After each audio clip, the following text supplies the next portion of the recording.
All right, welcome back to Super Bowl Radio Row in New Orleans, talking ball with Pat Leonard on the Believe Network. Brought to you by Boom Chaga Mushroom Super Drink, Salaretta for Men, Menswear and Tailoring, State 98 Coffee, and My Bookie Sportsbook. And I'm joined by a very special guest. He's the playmaker, a former All-Pro, corner, returner, and now a newsbreaker and podcast host, Pacman Jones. Pacman, thanks for being here, man. I don't go by that anymore. I go by the Black Atmosphere.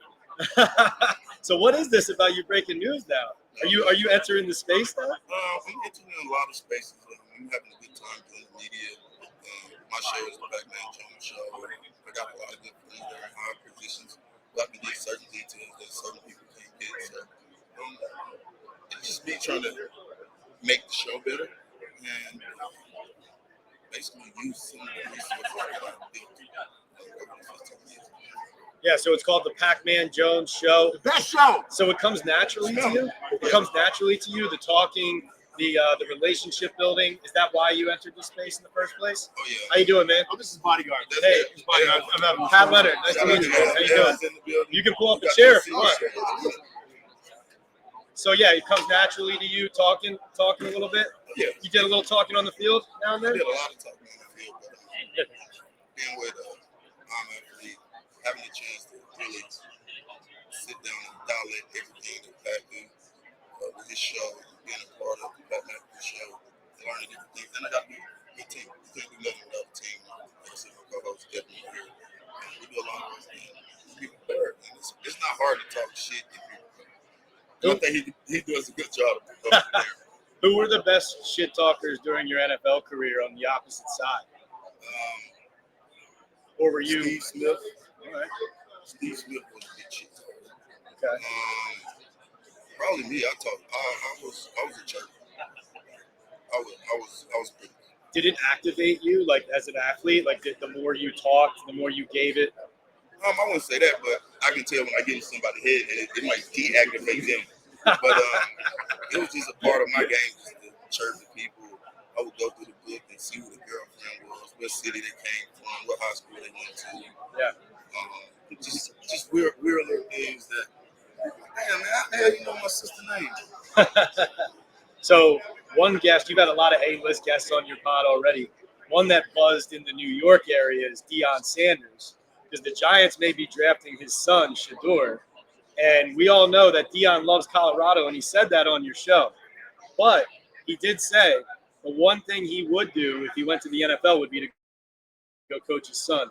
I'm curious, knowing him, talking to him, having that experience, do you think if Shador was a Giant, we would see Deion Sanders eventually as the head coach of the New York Giants in the NFL? I don't think so. I think Deion is content with being in Colorado. Money do talk. For him to tell me that he wants his names up in the boulders, in the rocks. Yeah. I don't think he can do that. But you never know. If he had a chance, if it was 100% that he can coach him, I think he would do it. As a former corner and standout playmaker yourself, how special of a player is Travis Hunter as a talent? What do you think he projects to be in the NFL? Because he's obviously a dual threat. We haven't seen nothing like this in generations. Where a kid can go and play both sides of the ball, play 160 plays, don't take that plays.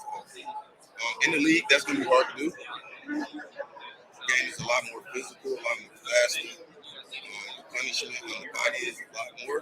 But I think he can play both sides. It's how many plays is he going to play both sides? You know what I mean? So I think if you go to the right situation, they'll make a package for him.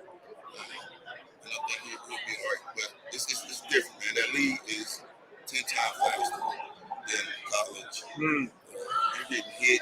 It's a real physical game. And you play 18 games. So, Evan, question for you. Yes, sir. How special of a talent off the field is Pacman? Because we all know he was a playmaker in the NFL. But now, like, he's jumping into this and making waves immediately. He's natural. Why is he able to do that? Natural. You know why? Because he doesn't give a fuck. That's really super important. That a lot of people, they think that broadcasting and being on camera and doing media, you have to act a certain way and say all these things. You have to throw all that out the window. Pac's going to tell you how it is. He's not going to be disrespectful about it unless he intends to be. But he's going to tell you, what he really thinks. There's no sugarcoating it. He's had all these experiences, life experiences on the field, off the field, growing up. raising kids, all that stuff, and he's an open book with that. And the other thing, the reason that he wants that he's already successful, maybe more successful. He's one of the most competitive people I've ever met, and that's in all aspects of life, right? That's why he was such a successful football player. Because he approached it. You heard what you said about talking shit. He did his research, right? He's doing the same thing on the media side now. Like, he studies the tape. He looks it back. We talk about it. We post game. We figure out how to get better. And I think that's why our show's had such success so quickly, is because, you know, we get it, and every single show is like, we need to be better than the next game. Awesome. So, speaking of competitive people, one of the most competitive people I know from covering the Giants in New York is Saquon Barkley. And Pacman, question for you about Saquon. How special of a player is he compared to what you saw during your time playing in the league? What you've observed since? What is so unique about him? Saquon last night. I was just about to say, we actually really ate dinner with him last night. MVP! That's all I can say. He's a real deal, man. Put him in that MVP talk. It's really good that he's healthy, and you can see like what he's capable of. Anytime a fucking kid can jump over another guy backwards in the middle of an NFL football game, he's fucking special. How glad is every football player in the league to be not the guy who that happened to? That's going to be the poster on every kid's wall. Oh yeah, that will be played for the next 10 years. Yeah. That happens though. It's a part of the game. You ain't gonna win every tackle. I mean, you ain't gonna make every tackle. Yeah, that was a highlight. That was pretty impressive. All right, so break some news. What's Saquon eating for dinner on Super Bowl week? You going with some chicken breasts and some string beans? Keeping it healthy, or taking it into New Orleans a little bit? I think I've seen chicken or some stuffed chicken. All right, yes. Saquon, all business. All right, a few quick sponsored segments. Here comes the Boom, brought to you by Boom Chaga Mushroom Super Drink. Pacman, what player who's not one of the 3 or 4 obvious ones do you think is going to make the biggest boom impact in this game? I think Worthy. Xavier Worthy. Xavier Worthy is going to make the biggest impact. Speed kills. You can tell the difference between the Chiefs last week and the Chiefs 4 weeks ago. When they was really struggling, they had the scripture field. They were down to 300, played really good. They got Checo back, but I think Worthy is the key, and would be the guy that's we ain't really talking about. Yeah, but we will be talking about after the game. Yeah, special player. I was there for that 40-yard dash in Indianapolis. That was a crazy time and reaction. All right, look good, play good. Brought to you by Salaretta for Men. They get me right for Super Bowl week, for game days. Normally, I ask players who their best dressed teammate is. It looks like the answer is you. But when you were playing in your playing days, was there another teammate, or is there a guy you watch now in the NFL when you see these guys walking in where you say, that guy's got style? No, it's not. No, I don't really watch it. It's you. The answer is you. If I'm looking, no, it's not me. If I had to pick somebody, it would probably be Chase. Chase be fresh. All right.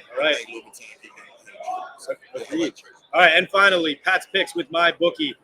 Pacman and Evan, both of you. Who's going to win this game and why? I like the Chiefs. I like the Chiefs money line. I like the Chiefs minus 1.5. I think Worthy. And the run game of the Chiefs is going to get them over the hump. They got to keep the ball out of it. They got to get some print out. Here's why you're wrong. If they get up, the Chiefs get up, I don't know if the Eagles can come. Here's why you're wrong. Because the Eagles' offensive line is unstoppable. They are. Saquon Barkley is unstoppable. He is. Jalen Hurts is playing really good. Yes, he is. AJ Brown's reading the book. Yep. So but they got to go play against who? Andy motherfucking Reid, buddy. Andy Reid is the best coordinator there is, man. Offensive wise. There's a lot of gurus out there. Ain't nobody like Andy Reid. Man, that last 30 seconds, you saw the Pacman Jones show right there. That was amazing. Thank you so much for being here. We're brought to you by Boom Chaga Mushroom Super Drink, Salaretta for Men, Estate 98 Coffee, and by MyBookie. And guys, for coming on, we got some free bags of Boom Chaga Mushroom Super Drink for both of you. It's got some anti-inflammatory, antioxidants. Appreciate your time and energy. Thank you so much. Thank you, sir.